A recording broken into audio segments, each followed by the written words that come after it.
Take a look at what we think are some of the cutest ways to eat cake. And guess what? The baking is all done for you. Well, sort of. Courtney Rich joins me with solutions to a cake making problem. Too much cake? Is that a problem? Too much cake? Well, not for me ever, because I can repurpose it, but sometimes we have leftover cake scraps. We've over-baked our cake, it's dry.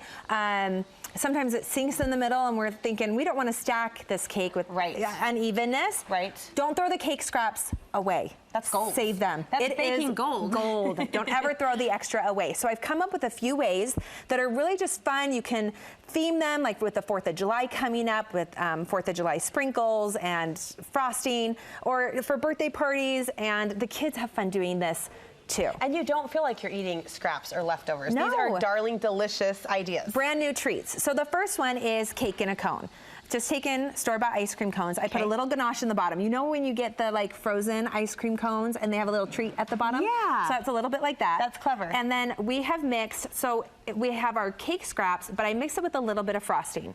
You could also mix it with, here's another one if you want to please, scoop yes, in. I do. This is some of my banana cake layer with marshmallow frosting in it. So not quite to like a cake bite consistency, but just enough to give it a little more moist texture. Hold it together. Yeah. And then I think there's a piping bag all the way to the left. Yep, perfect. And that's got a round tip. And we're just gonna swirl on the top like an ice cream cone. This is darling. I would make cake just to do this. Just to do that, But the fact that you can do it with your leftovers is even better. And then we're just gonna throw some sprinkles on there. Oh, this is fun. And look, now we have a new way to eat. Okay, is that adorable or what? And like my daughter would just lick this whole frosting off. I like your bite-sized, kid size, so we're not too much sugar here. I'm for 3-year-olds at my house, you know. Yes, that is perfect. Okay. Okay, our next one. We're gonna put on our food handler gloves because this is gonna get messy. I'm gonna slip that off. And we have got my scraps for my churro cake. This one I think you're gonna die over, I would Brooke. follow you around in the kitchen just to eat your crumbs, basically, because we know that's how good her cakes are. We've scooped it out with just an ice cream scoop, so I'm gonna let you do one of those too. Yep. So what you wanna do is you wanna do all your cookie or your cake dough bites like this, a little bit of frosting in there.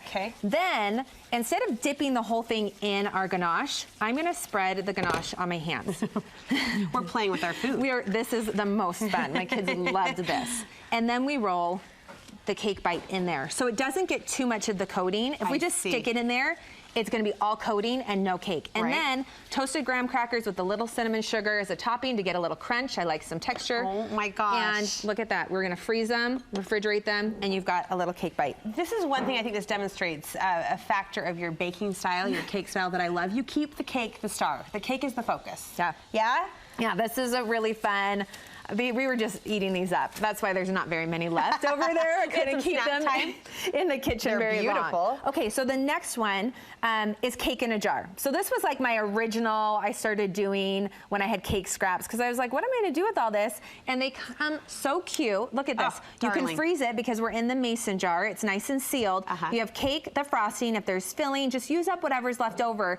And then I've taken, look, cupcake liners to just cover the top so we don't have like the little receipt on there. Yes. You know, or you could do fabric, but everyone's got cupcake liners of some sort. What a clever idea. So this becomes the topper. Yeah, it just goes right on top. Oh, I love that. You can freeze these really well, so when you're having a bad day, girls are in bed at the end of the day, you grab your cake in a jar, or you give it to a friend, you know, so you just have them. So I always save those, but really easy. I'm just gonna put a little cake at the bottom. You kind of just smash it in there. My sister called. It's been a rough day. I've opened my freezer and I've got this You've got your cake leftover in a jar for her. And then to make the frosting really easy, we're just going to pipe it in so it goes right up against the edge. Pretty. See how pretty that is? You can do your filling if you have some left over. Add some like Oreo cookies in there. This is genius. Just have so much fun with it. And then you just grab a spoon and start eating your cake in a jar. I love it. I love it so much. And the flavor combinations, the way you layer it up to get really creative too. This one is from my strawberry rhubarb cake. So we've got my white cake layers. That's new, right? Yes, that is new. That's your new one. It's a perfect summer cake. It's really delicious. The strawberry rhubarb filling, and then also a little cinnamon oat crumble. Same thing. I put that one in this one, and look, you've got some colors. You could make this 4th of July themed with with the different colors in here. It's just fun to look at. Yeah. And I'm imagining double fun to eat. Double fun to eat. Of course. All right, what's our last idea? Our last one over here are homemade ice cream sandwiches. So I've taken my chocolate cake with a little chocolate frosting and in an 8x8 square pan. I've lined it with tin foil or plastic wrap, and then I just put about 1/4 inch of my cake scraps. I smushed it down really firm, so it gets nice and smooth on the edge there. Oh, yeah, okay. Then you want to soften your ice cream, mix it up so it's nice and creamy. Pour that on top, let it freeze for a couple hours, and then put more cake scraps on the top and freeze again. And it holds its shape. It holds its shape, freeze it overnight, and then cut it up. And it's just a really fun treat, and they're homemade. They're better than the store-bought ones. Plus, I also like a little more cake in mine than you get from the store-bought ones. You do, yes.